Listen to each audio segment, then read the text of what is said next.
దేవుని నామానికి మహిమ కలుగును గాక. దేవుని యొక్క సన్నిధిలో దేవుని యొక్క వాక్యాన్ని మనం ధ్యానం చేయడానికి దేవుడిచ్చిన ఈ మంచి సమయం బట్టి దేవుని స్తుతిస్తున్నాం. చిన్న ప్రార్థన చేసుకుందాం. కృపా సత్య సంపూర్ణ గొప్ప తండ్రి, నీకు వందనాలు. నీ వాక్యమును మేము ధ్యానం చేయడానికి సిద్ధపడుతూ ఉన్నాం. నీ ప్రత్యక్షత జ్ఞానం మీరు మాకు అనుగ్రహించండి. నీ వాక్య సంబంధమైన విషయాలను మేము గ్రహించాలి, అదే రీతిగా నీ వాక్యానుసారంగా మేము జీవించాలి. అటువంటి కృప మాకు అనుగ్రహించమని యేసు నామమున ప్రార్థించి అడిగి వేడుకొనుచు ఉన్నాము తండ్రి, ఆమేన్. ఈ ప్రాముఖ్యమైన సమయమందు దేవుని యొక్క వాక్య భాగంలో నుండి ఆత్మఫలము అనే అంశంలో ఆఖరి ఘట్టంలోనికి వచ్చాం. గలతీయులకు రాసిన పత్రిక 5వ అధ్యాయం 22వ వచనాన్ని నేను చదువుతున్నాను.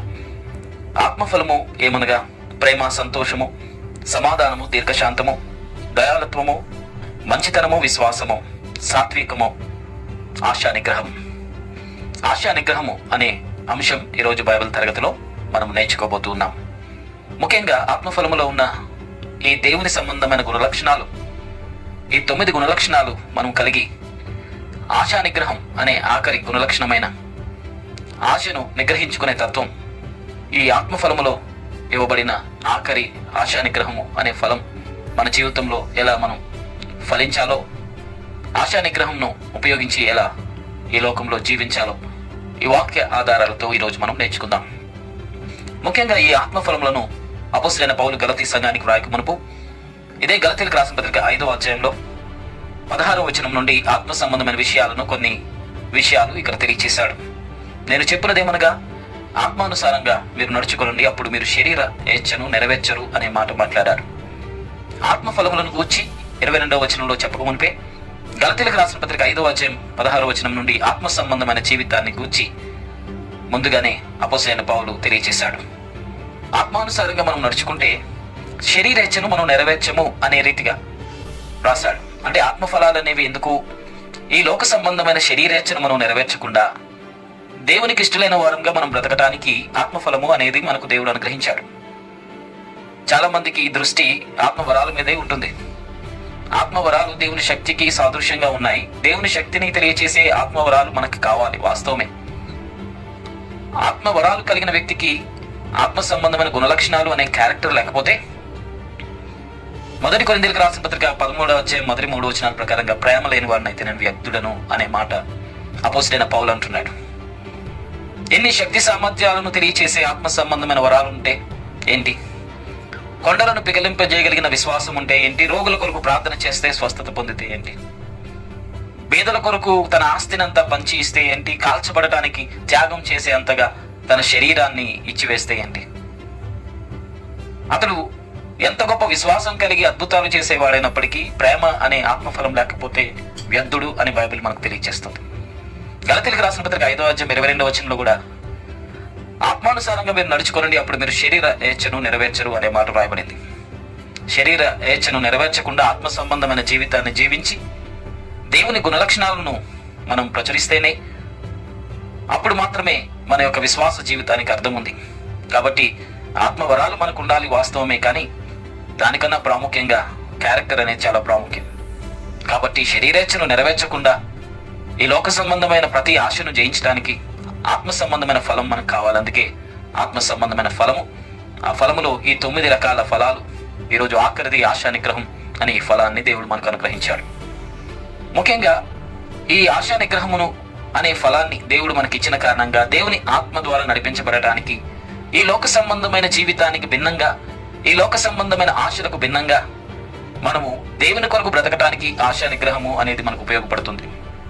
గలతీయులకు రాసిన పత్రిక 5వ అధ్యాయం 17వ వచనంలో శరీరము ఆత్మకును, ఆత్మ శరీరమునకు విరోధంగా అపేక్షించును, ఇవి ఒకదానికి ఒకటి వ్యతిరేకముగా ఉన్నవి గనక మీరేమి చేయనిశ్చయంతో వాటిని చేయకుండా ఉంటారు. ఆత్మకు శరీరానికి ఎప్పటికీ పడదు. శరీర సంబంధమైన తత్వం ఈ లోక సంబంధమైన ఆశలు మనకు కలిగిస్తుంది. ఈ లోక సంబంధమైన ఆశలు కలిగితే ఆత్మ దాన్ని వ్యతిరేకిస్తుంది. విరోధంగా ఆత్మకు శరీరానికి ఎప్పుడు సాంగత్యం, స్నేహం అనేది లేదు. కాబట్టి ఆత్మ ద్వారా నడిపించబడితే తప్పనిసరిగా శరీర ఆశలను మనం చెప్పగలుగుతాం, శరీరం యొక్క కోరికలను మనం చెప్పగలుగుతాం, శరీర సంబంధమైన విషయాలకు దూరంగా జీవించగలుగుతాం. కాబట్టి శరీరం ఆత్మకు, ఆత్మ శరీరానికి విరోధంగా ఒకదాన్నొకటి కోరుకుంటుంది. కాబట్టి శరీరం కోరుకునేది ఆత్మ కోరుకోదు, ఆత్మ కోరుకునేది శరీరం కోరుకోదు. కాబట్టి ఆత్మ సంబంధమైన జీవితం కలిగిన ప్రతి వ్యక్తి ఈ శరీర సంబంధమైన జీవితానికి భిన్నంగా ఆ వ్యక్తి బ్రతకగలుగుతాడు. ఈరోజు ముఖ్యంగా మన జీవితాన్ని ఈ లోక సంబంధమైన ఆశ ఏవైతే మన జీవితాన్ని ప్రభావితం చేస్తున్నాయో, ఈ లోక సంబంధంగా సాతాను మన జీవితాన్ని ఎలా ఈ లోక సంబంధమైన విషయాలలో మనల్ని ఆకర్షించి శరీర సంబంధమైన విషయాలపై ఆసక్తిని కలిగించి ఎలా మన జీవితంలో ఆత్మ సంబంధమైన జీవితాన్ని జీవించకుండా ఈ లోక సంబంధిగా ఎలా మారుస్తున్నాడో, ఈ లోకంలో సాతాను యొక్క ప్రభావం ఎలా మనిషిపై ఉన్నదో కొన్ని విషయాలు వాక్యాన్ని బట్టి మనం ధ్యానం చేద్దాం.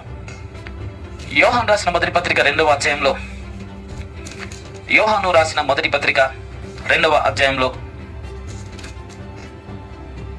15-16 వచనాలలో రాయబడిన మాటను నేను చదువుతున్నా. ఈ లోకమునైనను లోకములో ఉన్న వాటినైనను ప్రేమింపకుడి అనే మాట అంటున్నాడు. ఈ లోకంలో మనం బ్రతుకుతాము, కానీ లోకాన్ని ప్రేమించడానికి బ్రతకటం లేదు. ఈ లోకంలో ఉన్న వాటిని ఉపయోగించుకుంటాము, కానీ ఈ లోకంలో ఉన్న వాటితో బ్రతికి వాటిని ప్రేమించేలాగా మన జీవితం లేదు. ఈ లోకమునైనను లోకములో ఉన్న వాటినైనను మీరు ప్రేమింపకుడి. ఎవడైనను లోకమును ప్రేమించిన ఎడల తండ్రి ప్రేమ వానిలో ఉండదు అని మాట మాట్లాడింది.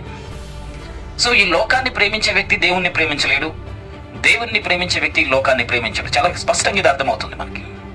దేవుణ్ణి కనుక నువ్వు ప్రేమిస్తే ఈ లోకాన్ని ప్రేమించవు, ఈ లోకంలో ఉన్న వాటిని ప్రేమించవు. ఒకవేళ ఈ లోకాన్నే గనక నువ్వు ప్రేమిస్తుంటే దేవుణ్ణి ప్రేమించలేవు.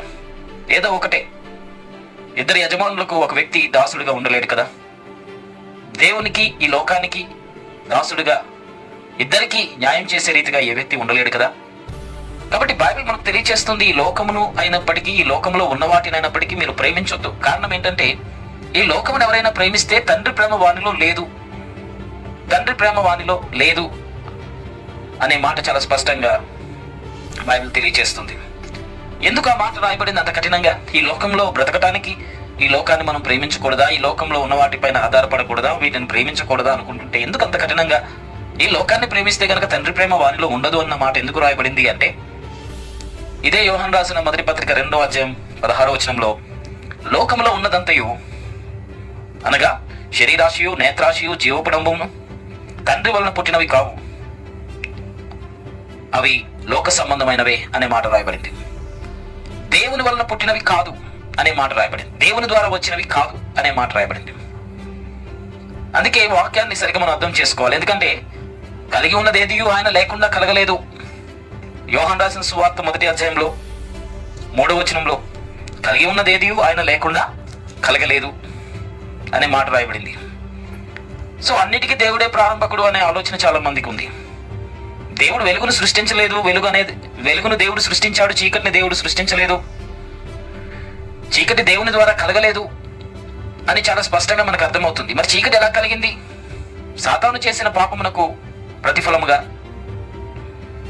ఒక క్రియకు వేరే వ్యతిరేకంగా ఇంకొక ప్రక్రియ జరుగుతుంది కదా. అలా సాతాను చేసిన పాపం బట్టి కలిగింది ఈ లోకానికి వచ్చింది శాపం, ఈ లోకంలోనికి వచ్చింది చీకటి, అంధకారం, నిరాకారం. ఆదాము చేసిన పాపం బట్టి మరణం, శాపం ప్రతిఫలంగా వచ్చాయి. కాబట్టి ప్రతి క్రియకు ఇంకొక ప్రక్రియ ఉంటుంది. సాతాను చేసిన పాపానికి ప్రతిగా అంధకారం, చీకటి అనేది ఈ లోకంలోనికి వచ్చింది. ఆదాము చేసిన పాపమునకు ప్రతిఫలంగా పాపం ద్వారా మరణం, మరణం తర్వాత శాపం, ఇవన్నీ ఈ లోకంలోనికి వచ్చాయి. దేవుని ద్వారా రాలేదు. చాలా మంది యొక్క భావన దేవుడే వీటన్నిటికీ నిర్మాణకుడు, దేవుడే వీటన్నిటిని చేశాడు. ఎందుకంటే యెషయా గ్రంథంలో ఉందిలే, దేవుడు ఆయన వెలుగును అంధకారాన్ని రెండింటినీ దేవుడు సృష్టించాడని. రెండింటినీ దేవుడు సృష్టించాడు, దేవుని ద్వారానే కలిగింది కనుక దేవుడే అన్నిటికీ మూలం. కలిగి ఉన్నది ఏది ఆయన లేకుండా కలగలేదంటే బైబిల్ ఏమని చెప్తుంది? ఈ లోకంలో ఉన్న వాటిని ప్రేమించొద్దు, అవి తండ్రి వలన కలిగినవి కాదు, ఈ లోకంలో నుండి పుట్టినవి, అవి తండ్రి ద్వారా రాలేదు అనే మాట చాలా స్పష్టంగా రాయబడింది కదా. అన్నిటినీ దేవునికి ఆపాదించి అన్ని దేవుడే సృష్టించాడు, అన్ని దేవుడే కలుగజేశాడు, ఆయన ద్వారానే అన్ని వచ్చినట్టే పాపం కూడా ఆయన ద్వారానే వచ్చిందా? అంధకారం, వెలుగు దేవుడే సృష్టించాడు, ఆయనే అన్నిటికీ మూలం అంటుంటే అసలు 139వ కీర్తనలో ఏమని రాయబడింది? 139వ కీర్తన నేను చదువుతున్నాను. ఒకసారి బైబిల్ గ్రంథం ఉన్నవారు మీరు కూడా ఒకసారి నాతో పాటు 139వ కీర్తనలోనికి రండి. అక్కడ చక్కటి మాటలు రాయబడ్డాయి. 139వ కీర్తన 12వ వచనంలో, చీకటి నీకు చీకటి కాకపోవును, రాత్రి పగటి వలె నీకు వెలుగుగా ఉండును, చీకటియు వెలుగును నీకు ఏకరీతిగా ఉన్నాయని రాయబడింది. అసలు దేవుని దృష్టిలో అంధకారం చీకటి అనేది చీకటే కాదని బైబిల్ చెప్తుంది. దేవుని దృష్టిలో అంధకారం అంధకారం కాదు, చీకటి చీకటి కాదు, రాత్రి కూడా పగలులాగానే ఉందని బైబిల్ చెప్తుంది. ఎందుకు? దేవుడు వెలుగై ఉన్నాడు కాబట్టి.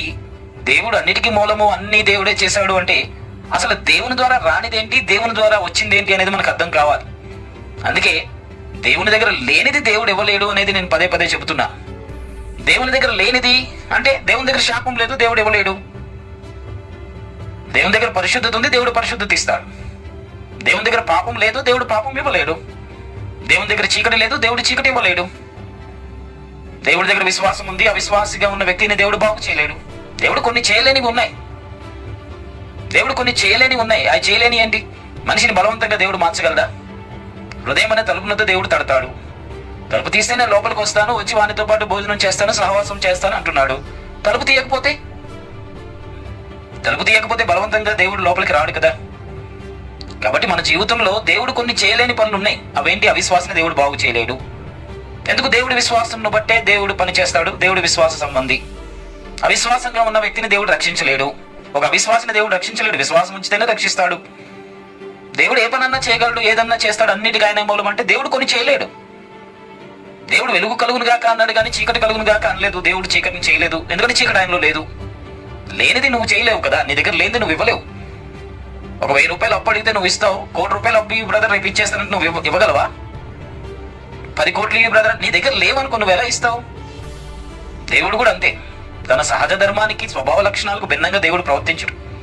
దేవుడి దగ్గర శాపం లేదు, దేవుడు శాపం ఇవ్వలేదు. ఆదాము చేసిన తప్పును బట్టి ప్రతిఫలంగా శాపం అనేది వచ్చింది. ఆది కారణం 3:17 నీవు నీ భార్య మాట విని నేను నీకు తినవద్దు అని ఆజ్ఞాపించిన వృక్షఫలం తిన్నావు కనుక నిన్ను బట్టి నేల శపించబడింది అన్నాడు.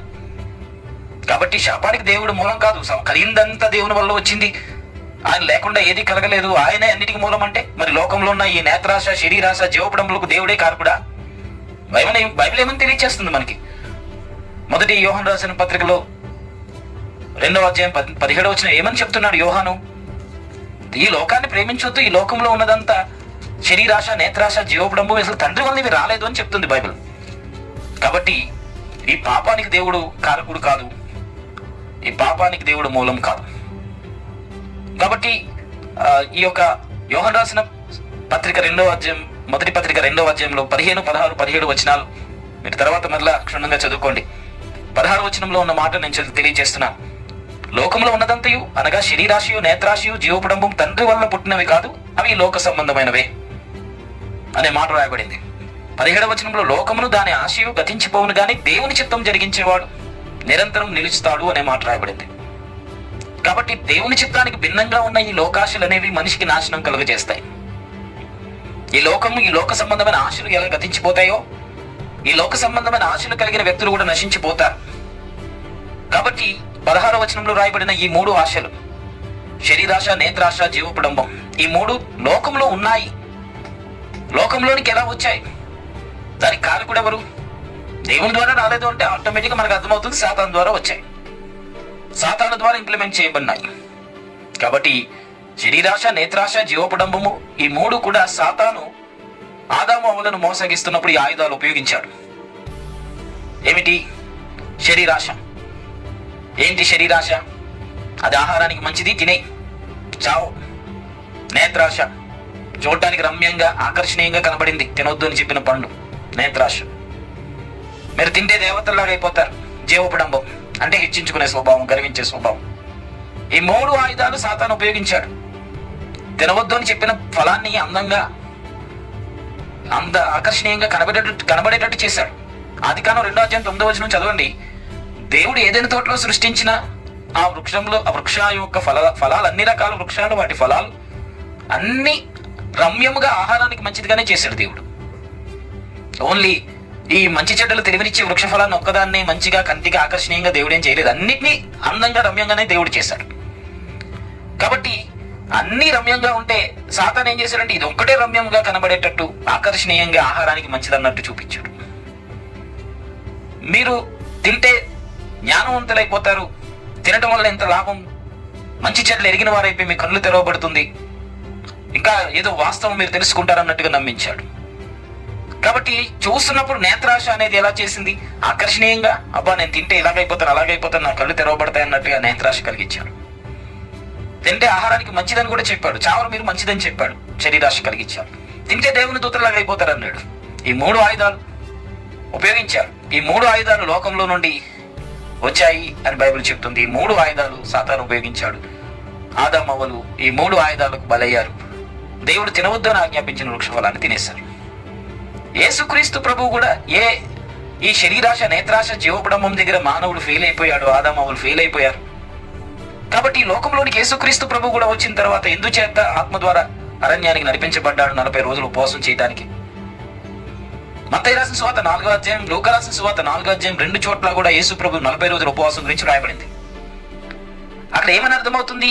యేసుక్రీస్తు ప్రభు కూడా ఒక శరీర సంబంధమైన బాధ అనుభవిస్తున్న సమయంలో ఆకలి కొని ఏది చేతికి దొరికితే అది తినేయాలి అనంత ఆకలితో ఉన్నప్పుడు ఇదిగో ఈ రాయిని చూపించి రాయిని రొట్టెగా చేసుకుని తిను అని సాతాను శోధించాడు. శరీరాశ అనేది మనిషిని ఎంత క్రింది స్థితి కన్నా దిగజారుస్తుంది. మనిషికి ఆకలి ఉంటే ఆ మనిషి దొంగగా మారిపోతాడు, హంతకుడుగా మారిపోతాడు. అతడు ఏదన్నా చేయడానికి తెగిస్తాడు. కొందరు వారి మానాన్ని అమ్ముకుంటారు ఆకలిని తట్టుకోలేక. ఒక మనిషికి ఆకలి అనేది ఉంటే ఎంత క్రూరత్వం కలిగిన వ్యక్తిగా అయినా మారిపోతాడు. అంటే స్వాభావికంగా తన యొక్క విలువలను కోల్పోయి ఎంత క్రింది స్థితికైనా ఒక వ్యక్తి దిగజారిపోతాడు. శరీర సంబంధమైన ఆశ అనేది మనిషిని ఈడ్చుకుని వెళ్ళిపోతుంది. ఎట్టి రీతిగా ఆ మనిషికున్న ఆ ఆకలిని తప్పించుకోవడానికి లేదా శోధన తప్పించుకోవడానికి ఎంత క్రింది స్థితి కన్నా వెళ్ళిపోతాడు ఈ లోక సంబంధంగా. కాబట్టి యేసుక్రీస్తు ప్రభు కూడా 40 రోజులు ఉపవాసం ఉన్న కారణంగా ఆయన కూడా శరీర సంబంధమైన బాధ అనుభవించాడు. సాతాను ఆశ చూపించాడు, యేసు ప్రభు జయించాడు. మనుషుడు రొట్టె వల్ల మాత్రం కాదు, దేవుని నోటి నుండి వచ్చే ప్రతి మాట వల్ల బ్రతుకుతాడు అని సాతానుకు బుద్ధి చెప్పాడు. శరీర సంబంధమైన ఆశ యేసు ప్రభు జయించాడు. రెండోది, సాతాను ఏం చేశాడు? లోకరాజ్యాలన్నీ ఒక్క నిమిషంలో చూపించాడు. ఒక్క నిమిషంలో లోకరాజ్యాలు వాటి మహిమనంతా చూపించి నువ్వు నా కాళ్ళకు మ్రొక్కు అన్నాడు. ఇదేం ఆశ? నేత్రాశ. అన్నిటినీ చూపించి నువ్వు నాకు మ్రొక్కితే ఇవన్నీ నేను నీకు ఇస్తానన్నాడు. యేసు ప్రభు దీన్ని కూడా జయించాడు. ఎందుకంటే లోకంలో ఉన్న ఈ ఆశలు జయించి మానవుడికి విజయం ఇవ్వాలి దేవుడు. అందుకే యేసు ప్రభు ఇలా సాతాను ద్వారా కలుగుతున్న ఈ యొక్క శోధనను, ఈ 3 సాతానే కదా, దేవుని ద్వారా రాలేదు. ఈ శరీరాశ, నేత్రాశ, జీవపడంబం, ఈ 3 కూడా సాతాను ద్వారా వచ్చాయి. ఆ 3 బాణాలు సాతాను దగ్గర ఉన్నాయి. అదే 3 బాణాలు యేసు ప్రభు మీద వదిలాడు. ఆహారంగా చేసుకో రాయిని అన్నాడు. యేసు ప్రభు జయించాడు. మనిషి రొట్టె వలన కాదు, దేవుని నోట నుండి వచ్చే మాట వలన బ్రతుకుతాడని చెప్పాడు. రెండవది, నేత్రాశ, కంటికి అన్ని కనబడేటట్టు ఒక్క నిమిషంలో లోకరాజ్యాలు వాటి మహిమను చూపించి నా కాళ్ళకు మ్రొక్కు, ఇవన్నీ నేను నీకు ఇస్తానన్నాడు. యేసు ప్రభు ఏం చేశాడు? నువ్వు నా కాళ్ళకు మ్రొక్కాలి, నీ దేవుడైన ప్రభువుకు నువ్వు లోబడాలి, నేను కాదు నీకు లోబడేది అన్నాడు. సో సాతాన్ని ఆ విషయంలో తిప్పికొట్టాడు, జయించాడు. ఇక మూడవది, ఆలయ శిఖరం మీదకు తీసుకుని వెళ్ళి నీవు పైనుండి క్రిందకి దూకితే దూతలు నీ పాదములకు రాయి తగలకుండా నిన్ను చేతుల మీద ఎత్తుకుంటారు కదా, నువ్వేంటో ప్రపంచానికి చూపించు. నువ్వు అందరి దగ్గరికి వెళ్ళక్కర్లేదు. నువ్వు ఒక పైనుండి కిందకి దూకి బ్రతికేవనుకో, అబ్బా నువ్వు ఎంత గొప్పడు అని ప్రజలందరూ నీ దగ్గరికే వస్తారు. కాబట్టి నీ నామం గొప్పగా అయిపోతుంది, నీ పేరు ప్రఖ్యాతలు అందరికీ తెలుస్తాయి, అందరూ నీ దగ్గరికి వచ్చేస్తారు. ఇప్పటికీ ఒక వ్యక్తి ఎక్కడైనా అద్భుతాలు చేస్తున్నాడు, ఎక్కడైనా ఏదైనా జరుగుతుంది అద్భుతాలు అంటే ఎంత మారుమూల ప్రాంతాలకైనా అడవిల్లోకైనా ప్రజలు వెళ్ళిపోతున్నారు కదా మూఢనమ్మకాలతోటి. ఎంత మూలకైనా ప్రజలు వెళ్ళిపోతారు. ఒక చిన్న అద్భుతం ఒక వ్యక్తి చేస్తున్నాడంటే ఎక్కడికన్నా ప్రజలు వెళ్ళిపోతారు. సాతాను కూడా అదే అంటున్నాడు, నీ పాదాలకు రాయి తగలదు కాబట్టి నువ్వు పైనుండి కిందకు దూకు దేవాలయం శిఖరం మీద నుండి. అది కరెక్ట్ గా సెంటర్ లో ఉంది, పట్టణం మధ్యలో, అందరూ నిన్ను చూస్తారు, చప్పట్లు కొడతారు. అబ్బా నీ పేరు ప్రఖ్యాతలు మారుమోగిపోతాయి. ఇంకా అనేక మంది, ఇంకా ఇతర దేశస్తులు కూడా నీ పాదాల దగ్గరకు వచ్చి, ఇంకా నువ్వు ఎవరి దగ్గరికి వెళ్ళక్కర్లేదు, అందరూ నీ దగ్గరకు వచ్చి నేను పొగుడుతూ ఉంటారన్న అనే సలహా ఇచ్చాడు. యేసు ప్రభు తన కొరకు, తన మహిమ కొరకు ఏ పని చేయలేదు. పైనుండి కిందకి దూకు అని అన్నప్పుడు యేసు ప్రభు ఆశోధన కూడా జయించాడు. నిన్ను నువ్వు హెచ్చించుకో, గర్వించుకో, జీవపడంబం సంబంధించిన ఆశ కలిగించాడు సాతాను. నిన్ను నువ్వు హెచ్చించుకో అని అంటున్నప్పుడు తన మహిమ కొరకు యేసు ప్రభు ఈ లోకంలోనికి రాలేదు, తండ్రిని మహిమపరచడానికి ఈ లోకంలోనికి వచ్చాడు. కాబట్టి తనకు తానుగా తానేంటో, తన గొప్పతనం ఏంటో ప్రపంచానికి తెలియచేసి అందరూ తన కాళ్ళ క్రింద ఉండాలని యేసు ప్రభు ఏం ప్రయత్నం చేయలేదు. దేవుని యొక్క నామాన్ని మహిమపరచడానికి ఈ లోకంలోనికి వచ్చాడు. కాబట్టి యేసుక్రీస్తు ప్రభు ఎక్కడ అద్భుతాలు చేసినా డప్పు కొట్టించుకోలేదు, బోర్లు ఉదించుకోలేదు. నువ్వు మౌనంగా వెళ్ళిపో, ఎవరితో చెప్పొద్దు, నువ్వు మౌనంగా ఇంటికి వెళ్ళిపో అని చెప్పాడు అద్భుతాలు చేసిన ప్రతిసారి. తన కొరకు, తన పేరు ప్రఖ్యాతల కొరకు యేసు ప్రభు ఏ అద్భుతం చేయలేదు, తండ్రి మహిమ కొరకు చేశాడు. సాతాను ఏమంటున్నాడు? నిన్ను నువ్వు మహిమపరుచుకో, పైనుండి క్రిందకి దూకి నువ్వేంటో ప్రపంచానికి తెలియచేయి, నువ్వైతే చావు, దేవుని దూతలు నీ పాదాలకు రాయి తగలకుండా ఎత్తి పట్టుకుంటారు కదా అని సలహా ఇచ్చారు. ఇటు రీతిగా సాతాను కలిగించిన ఈ జీవపడంబం అని గర్వించుకుని హెచ్చించుకునే స్వభావం సాతాను యేసుక్రీస్తుని ప్రేరేపించినప్పటికీ యేసుక్రీస్తు ప్రభు దానికి లోబడలేదు. నీ దేవుడైన ప్రభువును శోధించొద్దు అని సాతాన్ని వెళ్ళగొట్టాడు. ఇటు రీతిగా ఏ 3 ఆయుధాలు సాతాను కలిగి ఉన్నాడో ఆ 3 ఆయుధాలను జయించడానికి ఆశా నిగ్రహము అనే ఆత్మఫలం దేవుడు మనకిచ్చాడు. ఆశా నిగ్రహం అనే ఆత్మఫలం దేవుడు మనకిచ్చాడు కాబట్టి సాతాను యొక్క కుయుక్తులను, సాతాను మన మీద చేస్తున్న దాడులను, సాతాను మనకు కలిగిస్తున్న ఆశలను, ప్రేరేపణలను, ఈ లోక సంబంధంగా సాతాను మన మీద చేస్తున్న ప్రతి ఒక్క దాడిని తిప్పి కొట్టడానికి వీలుగా ఆత్మ సంబంధమైన ఫలములో ఉన్న ఈ ఆశా నిగ్రహం మనకు అది ఉపయోగపడుతుంది. యేసుక్రీస్తు ప్రభు ఎలా ఆశను నిగ్రహించుకోవాలో 40 రోజుల ఉపవాసంలో ఆయన చేసి చూపించారు. కాబట్టి మన జీవితంలో ఆశను నిగ్రహించుకునే తత్వం మనకు కావాలి అంటే ఆత్మ సంబంధంగానే. ఎందుకంటే యేసు ప్రభు బాప్తిసం తీసుకున్న తర్వాత పరిశుద్ధాత్మ పూర్ణుడిగా అరణ్యంలోనికి వెళ్ళాడు. ఆత్మ పూర్ణుడిగా అతడు ఉన్నాడు కనుక ఆత్మ సంబంధమైన రీతిగా యేసు ప్రభు ప్రవర్తించాడు కనుక ఆటోమేటిక్ గా శరీర సంబంధమైన విషయాలన్నింటినీ జయించగలిగాడు. అదే రీతిగా మనము కూడా ఆత్మ సంబంధమైన జీవితాన్ని జీవిస్తూ ఆత్మ సంబంధంగా నడిపించబడుతున్నప్పుడు తప్పనిసరిగా శరీర సంబంధమైన విషయాలన్నిటిపైన మనం విజయాన్ని పొందుకోగలుగుతాం. ఇటు రీతిగా ఈ లోక సంబంధమైనవి దేవుని ద్వారా రానివి, శరీరాశ, నేత్రాశ, జీవపడంబములు దేవుని ద్వారా రాలేదు. వాటిని జయించటానికి తప్పనిసరిగా ప్రతి ఒక్కరికి ఆశా నిగ్రహము అనే ఫలం గురించి తెలియాలి. ఆశా నిగ్రహం అనే ఫలాన్ని మనం ఎలా ఉపయోగించుకుంటే వీటన్నిటిని జయిస్తామో కూడా మనకి తెలియాలి. కాబట్టి బైబిల్ ఆధారంగా కొన్ని వచనాల ఆధారంగా ఎలా మనం జీవించాలి, బైబిల్ ఏమని చెప్తుందో చూద్దాం. తిమోతికి రాసిన 2వ పత్రిక 1వ అధ్యాయం 7వ వచనంలో దేవుడు మనకు శక్తియు ప్రేమయు ఇంద్రియ నిగ్రహములు కలిగిన ఆత్మనే ఇచ్చాడు, పెరికితనం కలిగిన ఆత్మనివ్వలేదు అని బైబిల్ చెప్తుంది. దేవుడు శక్తియు ప్రేమయు ఇంద్రియ నిగ్రహములు, ఇది గుర్తుపెట్టుకోండి, ఇంద్రియ నిగ్రహములు కలిగిన, ఇంద్రియములను నిగ్రహించుకోగలిగిన ఆత్మను దేవుడు మనకి ఇచ్చాడు. పరిశుద్ధాత్మ చేత నింపబడ్డాము అన్న వ్యక్తులకు ఇది తెలియాలి. ఇంద్రియములను నిగ్రహించుకోగలిగిన సామర్థ్యము, ఇంద్రియములు, పంచేంద్రియములు అంటాం. ఈ పంచేంద్రియముల ద్వారా మనకు కలుగుతున్న శోధనలను జయించడానికి పరిశుద్ధాత్మను దేవుడు మనకు అనుగ్రహించాడు. సో ఇంద్రియములను నిగ్రహించుకునే ఆత్మను దేవుడు మనకిచ్చాడు. ఇది మనం గుర్తుపెట్టుకోవాలి. సో పరిశుద్ధాత్మ ద్వారా ఈ ఇంద్రియాలు, పంచేంద్రియాలు ఏమంటాం? మొట్టమొదటిగా చూచుట, నేత్రముల ద్వారా చూచుట. అవును, నేత్రముల ద్వారా చూచుట బట్టి ఆకర్షించబడతాం వేరే వాటికి. ఎలా? సొదొమ గొమొర్రా పట్టణాలు పాడైపోక మునుపు లోతు అబ్రహామును విడిచిపెడుతున్న సమయంలో ఆదికాండం 10వ అధ్యాయంలో 10వ వచనం నుండి చూస్తే దేవుని తోటలాగా, దేవుడే నా కొరకు సిద్ధపాటు చేశాడు, దేవుని తోటలా ఉంది అన్నట్టు అనిపించింది. అంత ఆకర్షణీయంగా అనిపించింది. కానీ శాపగ్రస్తమైనది ఎంతో దేవుని చిత్తానుసారమైన పట్టణాలుగా, దేవుని తోటగా ఈ లోతుకు కనబడింది. కాబట్టి అబ్రహామును విడుదల పెడుతున్న లోతుకు ఎలా ఆకర్షణీయంగా కనబడిందో అలాగా సాతాను ఈ లోకంలో దేవుని కంటే గొప్పగా, ఈ వాక్యంలో రాయబడిన విషయాల కంటే గొప్పగా వేరే గ్రంథాల్లో చూపిస్తాడు. ఆశ. నయోమి కూడా అలాగే మోసపోయింది. యెరూషలేములోనే కరువు వచ్చింది, దేవుడే దిక్కులేడు యెరూషలేముకి, మనం వెళ్ళిపోదామని చెప్పి ప్రక్కన ఉన్న మోయాబుల దేశానికి వెళ్ళిపోయింది, తనతో పాటు భర్త, పిల్లలు అందరూ. లోతు జీవితం కానీ నయోమి జీవితం కానీ ఒక్కటే, చూచుట ద్వారా. యెరూషలేము పట్టణం పైన ఉంటుంది, కింద మోయాబీల దేశం ఉంది. ఇక్కడ కరువు వచ్చింది, సమస్యలు ఉన్నాయి, ఇక్కడెందుకు నా బ్రతుకు, దేవుడే కటాక్షించడం లేదు, నాకున్న ఆస్తితో మొత్తం పట్టుకుని నేను బయటకు వెళ్ళిపోయి అక్కడ బ్రతుకుతానని ఇక్కడ అంతా అమ్ముకుని వెళ్ళిపోయింది నయోమి. భర్త, పిల్లలందరూ వెళ్ళిపోయారు ఇంకా సెటిల్ అయిపోవడానికి మోయాబీల దేశం. ఆ మోయాబీల దేశం అంటే ఎవరిది? లోతు కుమార్తెకు, తండ్రికి కుమార్తెకు పుట్టిన పిల్లోడు మోయాబీయుడు.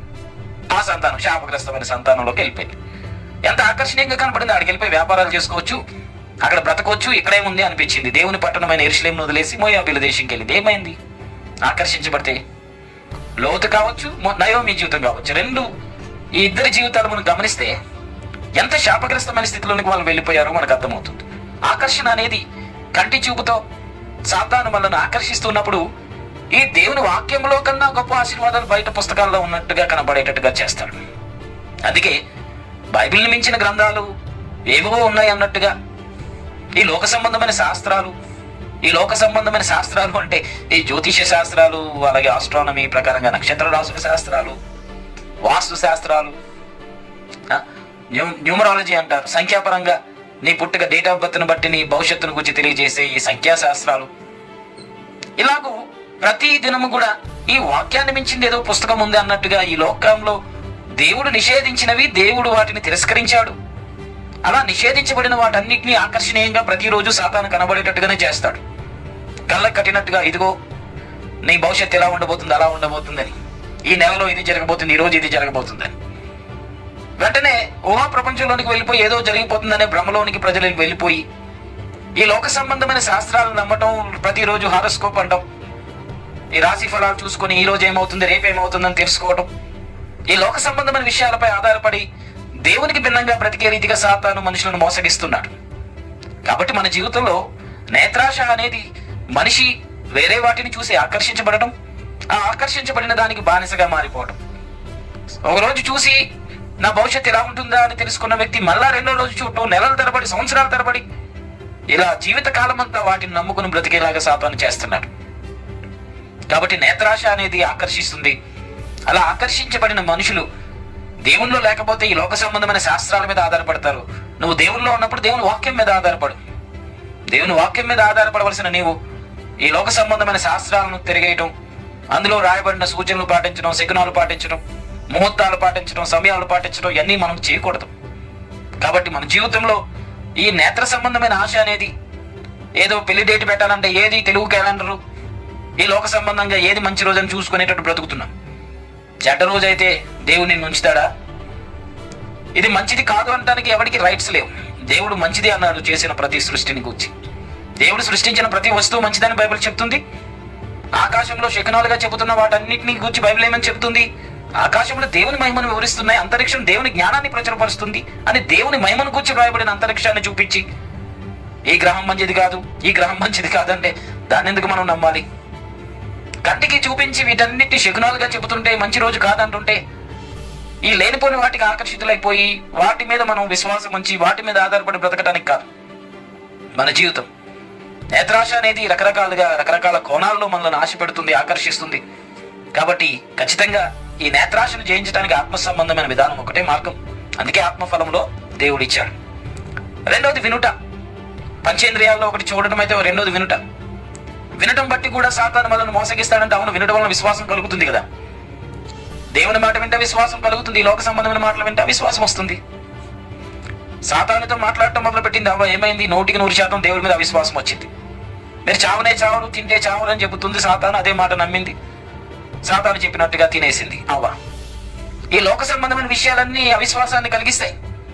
దేవునికి విరోధంగా మనం ప్రవర్తించేటట్టుగా సాతాను మనల్ని చేస్తాడు. ఎన్నో కొత్త విషయాలు వినాలి అనేది మనకుంది కదా. ఏదన్నా ఒక విషయం చెప్తే తెలుసుకోవాలి, ఎవరన్నా రహస్యంగా మాట్లాడుకుంటారనుకో మన ముందు, అదేంటి మనకు తెలిసేదాకా మనం ఊరుకోం కదా. వినుట వలన కూడా మనిషి శోధించబడతాడు.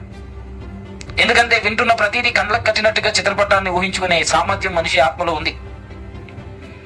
కాబట్టి వినేదానిని చూడగలిగే రీతిగా ఆత్మ సంబంధంగా, లేని దాన్ని చూడగలిగే రీతిగా మనిషికి ఆ వినుట అనేది చేస్తుంది. కనుక ఏదన్నా చెప్పుడు మాటలు వింటే అక్కడ అలా అంట, ఇలా అంట, ఏ మాట అయినా సరే దేవునికి భిన్నమైనది, దేవుని వాక్యానికి భిన్నమైనది అయితే ఖచ్చితంగా దేవుని మార్గం నుండి మనల్ని పక్కకు తీసుకుని వెళ్ళిపోయే రీతిగా దేవునికి దూరస్తులుగా మనం మారిపోవడానికి కూడా కారణమవుతుంది. వినుట వలన కూడా, మనం వినే మాట వలన కూడా శోధనలో పడిపోయే అవకాశాలు ఉన్నాయి.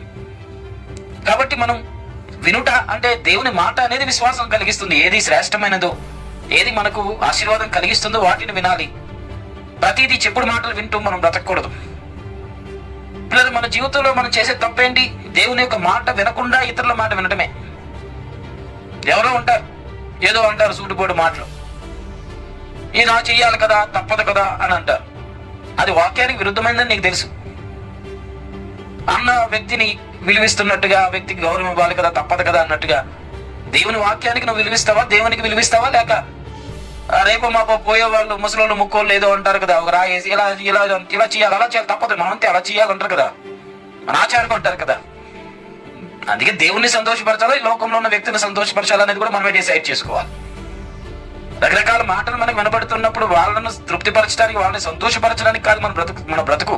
దేవుణ్ణి సంతోషపరచాలి, దేవుణ్ణి మెప్పించాలి. వినటం వలన సాతాను మన మీద దాడి చేస్తాడు. వాళ్ళు మాట్లాడే అవిశ్వాస మాటల ద్వారా మన మీద దాడి చేస్తాడు. దేవుని యొక్క మాట వినకుండా దేవుని మాటగా విధేయత చూపించేటట్టుగా కూడా సాతాను చేస్తాడు. కాబట్టి రెండవది, వినుట వలన కలిగే శోధనను కూడా మనం జయించాలి. అది ఆత్మ ద్వారా మాత్రమే సాధ్యం. వాసన చూచుట మూడవది, పంచేంద్రియాల్లో మూడవది వాసన చూచుట. వాసన చూచుట ద్వారా శోధించబడతాం అంటే శోధించబడతాం వాసన ద్వారా. రకరకాల ఫ్రాగ్రెన్సెస్ ఉన్నాయి. కొన్ని మత్తు కలిగిచ్చేస్తాయి, మైకంలోకి వెళ్ళిపోతారు, గాల్లో తేలుతున్నట్టున్నాయి. ఆ వాసనలో వారి శరీరం ఎక్కడుందో, ఎక్కడ ఉన్నారో మర్చిపోతారు. ఎందుకు అక్రమ సంబంధాలు ఏర్పడుతున్నాయి, ఎందుకు వ్యామోహాలు కలుగుతున్నాయి, ఎందుకు వ్యభిచారం చేస్తున్నారు ప్రజలు. రకరకాల సెంట్లు, రకరకాల సువాసనలు కలిగించేవి మనిషికి మత్తును కలుగజేస్తున్నాయి. మనిషి తన స్వాభావిక ధర్మాన్ని మర్చిపోయే రీతిగా, తన శరీరాన్ని అదుపులో పెట్టుకోలేని రీతిగా సువాసన అనేది మనిషికి ప్రభావితం కలుగజేస్తుంది. కాబట్టి ఆకర్షణీయంగా సాతాను సువాసన కలిగించేటప్పటికి ఆ సువాసనలకు లోనైపోయి ఒక మనిషి మత్తుడైపోయి, ముగ్ధుడైపోయి ఈ లోక సంబంధంగా తన శరీరాన్ని అదుపు తప్పే రీతిగా, ఈ లోక సంబంధమైన రీతిగా అతను ప్రవర్తించే రీతిగా సువాసన చేస్తుంది. కాబట్టి మన జీవితంలో ఈ సువాసనలు, లేనిపోని సువాసనల చేత మనం ఇలాగూ వేరే వేరే వాటికి ఆకర్షించబడతాం. కనుక రక్షించబడిన మనల్నే దేవుడు సువాసనగా దేవుడు మార్చేశాడు. రక్షించబడిన మనమే ఈ లోకానికి సువాసనగా మనం మార్చబడ్డాం. ఇంకా లేనిపోని సువాసనలకు మనం ఆకర్షితులవుతాం, లేనిపోని వాటిపైన మనం ఆధారపడటం అనే జీవితం, ఈ విధానం మంది కాదు. సాతాను మన చుట్టూ మత్తు కలిగించేవి లేక మైకంలోనికి రప్పించేవి, మన శరీర తత్వాన్ని కూడా మర్చిపోయే రీతిగా సాతాను మన మీద దాడి చేస్తూ రకరకాల వాసనలు మన చుట్టూ పెడుతూ ఉన్నాడు. బైబిల్ వాసన గురించి కూడా చెప్తుంది. ఏమని చెప్తుందో 2 కొరింథీయులకు రాసిన పత్రిక 2వ అధ్యాయంలో నేను చదువుతున్నాను. 2వ కొరింథీయులకు రాసిన పత్రిక 2వ అధ్యాయం 15వ వచనంలో ఈ మాటలు రాయబడ్డాయి. రక్షింపబడు వారి పట్లను నశించు వారి పట్లను మేము దేవునికి క్రీస్తు సువాసన అయి ఉన్నాము. రక్షించబడిన ప్రతి వ్యక్తి తన జీవితంలో సువాసన వెదజల్లే రీతిగా, క్రీస్తు సువాసన జల్లే రీతిగా, రక్షింపబడిన వారికి పట్లను నశించు వారి పట్ల మేము దేవునికి క్రీస్తు సువాసన అయి ఉన్నాం అనే మాట మాట్లాడుతున్నాడు. కాబట్టి మన జీవితం సువాసనగా దేవుడు మార్చాడు. ఈ సువాసనగా మార్చబడిన మనం వేరే వేరే వాసనలకు లోనైపోయి మన జీవితం నాశనం చేసుకోకూడదు. వేరే వేరే వాటికి, డ్రగ్స్కి, మద్యానికి, వేరే వాసనలకి మన శరీరాన్ని అప్పగించుకోకూడదు. సువాసనగా మన జీవితం దేవుడు మార్చాడు. మన బ్రతుకును దేవుడు సువాసనగా మార్చాడు. దేవునికి ఇష్టమైన సువాసన, దేవుడు మన జీవితాన్ని అలా ఇష్టమైన సువాసనగా మార్చాడు. కాబట్టి మన జీవితంలో దేవునికి సువాసనగా ఉండాలనుకున్నప్పుడు ఈ లోక సంబంధమైన సువాసనకు దూరంగా ఉండాలి. వాసనే కదా అనుకుంటాం, మన శరీరాన్ని అదుపు తప్పేటట్టుగా వాసన చేస్తుంది. కాబట్టి మన చుట్టూ ఉన్న ఈ సువాసనలకు ఆకర్షితులు అవ్వకుండా జయించాలంటే ఆత్మ సంబంధమైన రీతిగా జీవించాలి. ఆత్మ సంబంధంగా జీవించాలంటే ఆత్మ సంబంధమైన ఫలం, ఆశా నిగ్రహం మనకి కావాలి. తర్వాత రుచి చూచుట అంటే నాలుకతో రుచి చూడడం బట్టి కూడా మనిషికి శోధన కలుగుతుందా అంటే రుచి చూడటం బట్టి కూడా. మరి ఎందుకు మత్తు పానీయాలకు, మత్తు పదార్థాలకు ఈ నాలుక అలవాటు పడింది కనుక కొంచెం తిమ్మిరెక్కినట్టు, మత్తు ఎక్కినట్టు, మైకంలోకి వెళ్ళినట్టు ఈ రకరకాల రుచులు మనిషికి, శరీరానికి ఈ నాలుక అనేది బాగా తృప్తిని కలుగజేసి ఇదైతే మంచిది అదైతే మంచిది అంటుంది కనుక ఖచ్చితంగా ఈ లోక సంబంధమైన మద్యానికి లేక ఇతర దేవునికి భిన్నంగా ఉండే మత్తు కలిగించే పదార్థాలకు మనుషులు బానిసలు అవుతున్నారు. అది మానరు, అది అలవాటు అంటారు. అవును, ఒకసారి తింటే అది ఏదో తెలుసుకోవడానికి అన్నట్టు ఉంటుంది. అదే ఉపయోగిస్తూ జీవితకాలం బ్రతికితే అలవాటు అయిపోతుంది. కాబట్టి చెడు అలవాట్లతో ఎందుకు బంధించబడుతున్నారు? ఆ వాసన నచ్చింది, టేస్ట్ నచ్చింది, ఇంకా అది లేకపోతే ఇంకేది ఉన్నా సరే ఇంకా అన్నం తిన్నట్టు ఉండదు, తాగినట్టు ఉండదు, నీళ్ళు. దీన్ని మించింది ఏదో కావాలి దేహానికి. కాబట్టి ఈ మత్తు కలిగించేవి లేక మైకంలోనికి మనల్ని రప్పించేవి, మన శరీరానికి తృప్తి కలిగించే ఈ నాలుక ద్వారా కలిగే రుచులకి మనిషి అలవాటు పడుతున్నాడు. అయితే అదుపు తప్పి శరీరాన్ని తన స్వాధీనంలో పెట్టుకోలేని పరిస్థితిలోనికి వెళ్ళిపోతున్నాడు. ఒక మనిషిగా బ్రతకడం, ఒక విలువైన జీవితానికి బదులుగా అతడు రకరకాలుగా అతని జీవితంలో ఎంత క్రింది స్థితికి వెళ్ళిపోవాలో అంత క్రింది స్థితికి ఒక మత్తుకు బానిసైపోయి ఆ వ్యక్తి అది ఆ చుక్క పడకుండా, ఆ వాసన లేకుండా, ఆ రుచి తన నాలుకకు తగలకుండా ఒక్కరోజు కూడా గడపలేని రీతిగా మనిషి మారిపోయాడు. ఇదంతా సాతాను ద్వారా కలిగే శోధనే, శరీర సంబంధమైన ఆశ. ఇట్టి రీతిగా మనిషిని ఈ పంచేంద్రియాల ద్వారా మనిషిని సాతాను శోధిస్తున్నాడు. కాబట్టి ఇలాంటి ఆశను జయించాలంటే ఖచ్చితంగా మళ్ళా పరిశుద్ధాత్మ ద్వారానే సాధ్యం. అందుకే పరిశుద్ధాత్మ ఇలాంటి నిగ్రహ శక్తిని దేవుడు ఫలంలో మనకి అనుగ్రహించాడు. తర్వాత పంచేంద్రియాల్లో చివరిది స్పర్శ. స్పర్శ ద్వారా మన శరీరానికి తృప్తి కలిగించే రీతిగా స్పర్శ, ఈ స్పర్శ అనేది మనిషి కోరుకుంటున్నాడు. ఒక వ్యక్తిని చూస్తే చూడటం వరకు వదిలిపెట్టడం లేదు, ఆశించడం వరకు వదిలిపెట్టట్లేదు, అనుభవించాలని ఎంతవరకు ఆలోచిస్తారు. స్పర్శించాలి, స్పర్శతో తృప్తి పొందాలి. ఇటు రీతిగా అనేక కుటుంబాలు ఈరోజు చిన్న భిన్నం అయిపోతున్నాయి.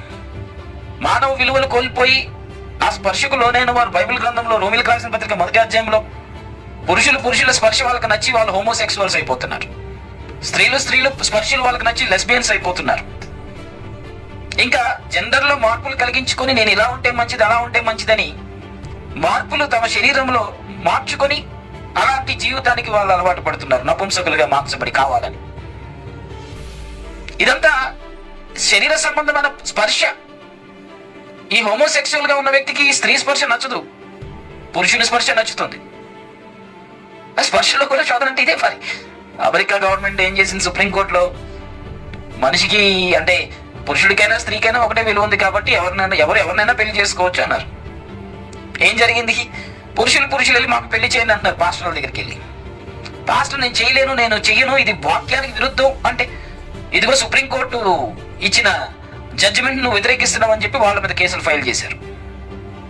మన ఇండియా ఏమీ తక్కువ కాదులే, మన ఇండియాలో కూడా రకరకాలుగా సహజీవనం చేస్తే తప్పు కాదులే, పెళ్ళి అయినప్పటికీ ఒకరికి అభ్యంతరం లేకపోతే ఎలా అన్నా బ్రతకొచ్చులే అని చెప్పేశారు మన సుప్రీంకోర్టు కూడా. ఇంకా జెండర్ పరంగా రైట్స్ కూడా వచ్చేసి మన ఇండియాలో ఎలాగైనా ఉండొచ్చు. ఇంకా హోమోసెక్షువాలిటీకి లేకపోతే ఈ లెస్బియన్స్ కూడా ఫుల్ రైట్స్ వచ్చేసి మన ఇండియాలో, సాంప్రదాయపరమైన మన ఇండియాలో.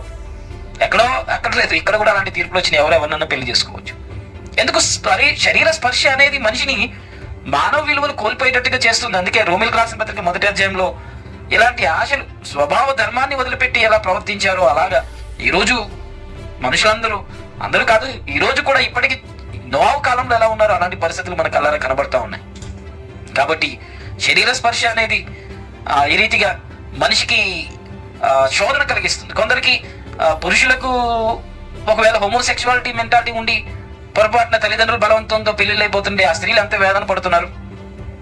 పైకి చెప్పుకోలేరు కదా నా భర్త హోమోసెక్షువల్ అని. ఎందుకంటే పురుషుడు స్త్రీతో సాంగత్యం ద్వారా సంతోషాన్ని పొందే జీన్స్ వాళ్ళకి లేవు, లేకపోతే అలాంటి ఆశా స్పర్శ వాళ్ళకి లేదు. అలాగా అనేక మంది జీవితాలు నాశనం ఆల్రెడీ చేయబడ్డాయి.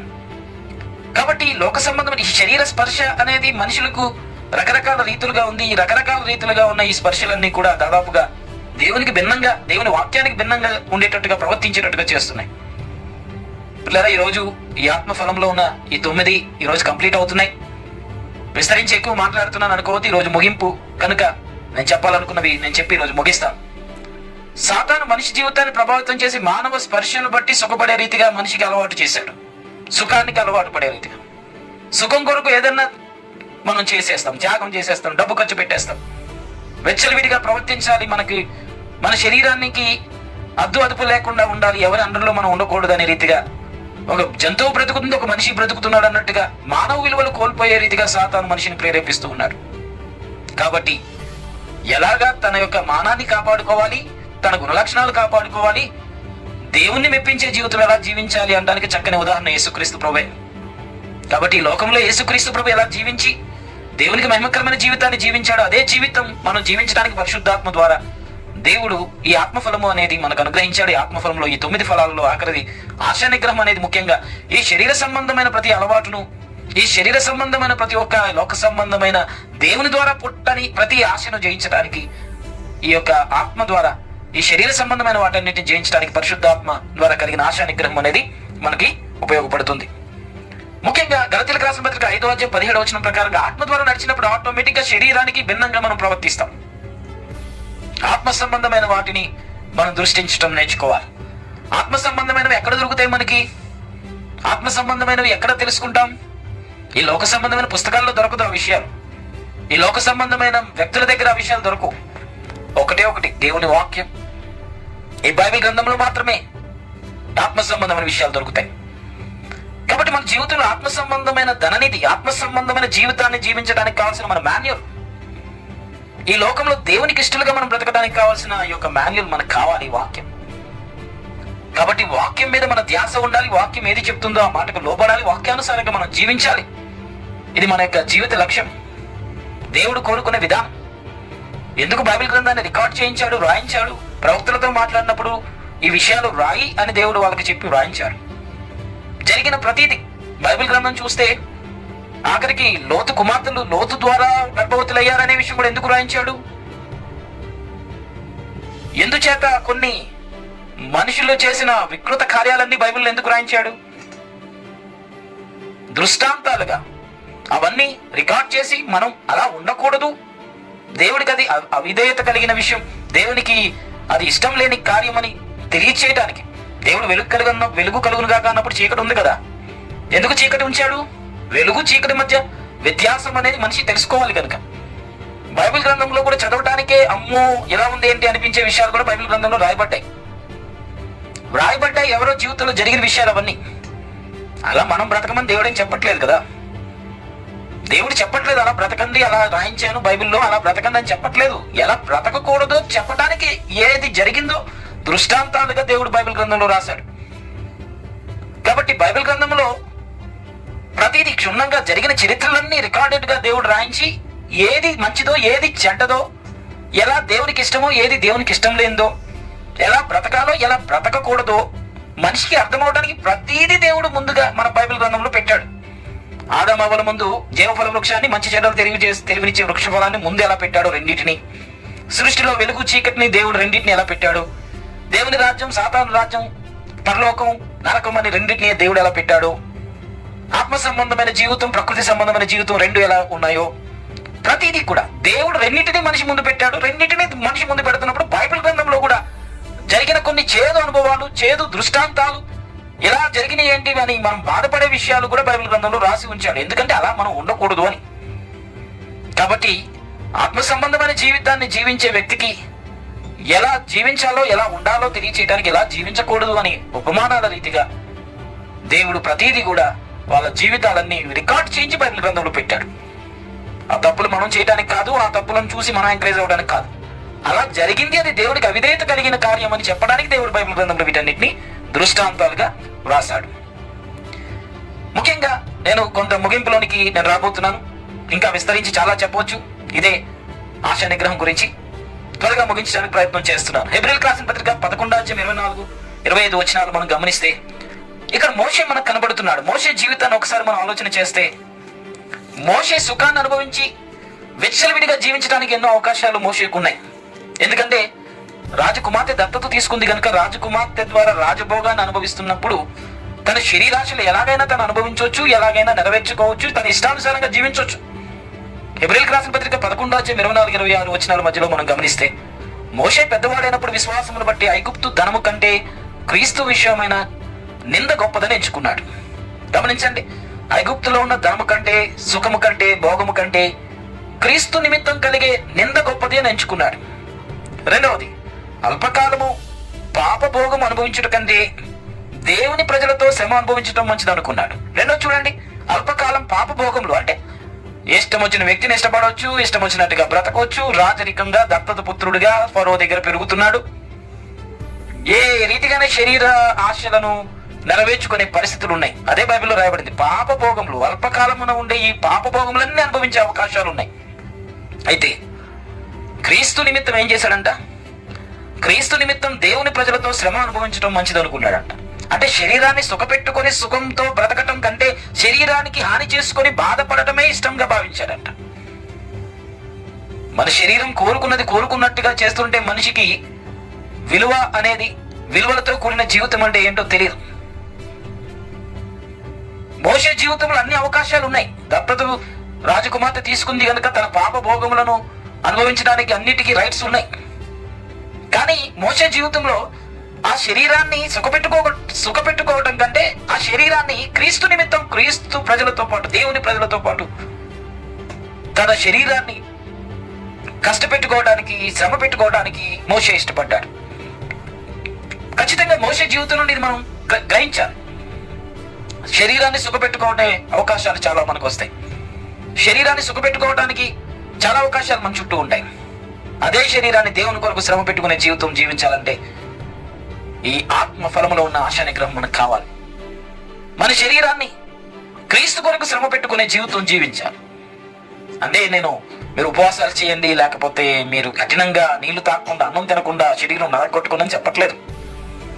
క్రీస్తు కొరకు శ్రమ పడటానికి, క్రీస్తు కొరకు సమయం గడపటానికి, క్రీస్తు సువార్తలో పాలిభాగస్తులవటానికి, దేవుని పరిచర్య చేయటానికి, కొండ ప్రాంతాలలో, మారుమూల ప్రాంతాలలో ఉన్న ప్రజల దగ్గరికి వెళ్ళటానికి, దిక్కులేని వాళ్ళని పరామర్శించడానికి, మనకు కలిగిన వాటిలో నుండి వారికి కొంత సహాయం చేయటానికి. మన శరీరం శ్రమ పెట్టుకోవడం అంటే మనకు సంపాదన మన కొరకే, మన కష్టం మన కొరకే ఉపయోగిస్తున్నాం, మనకు వచ్చిన శాలరీ మన కొరకు ఉపయోగిస్తున్నాం. ఆ వచ్చిన శాలరీలో 1000 రూపాయలు ఉంచుకొని 9000 ఇంకొకరికి ఇవ్వాలంటే ఎంత నష్టపోవాలి మనం?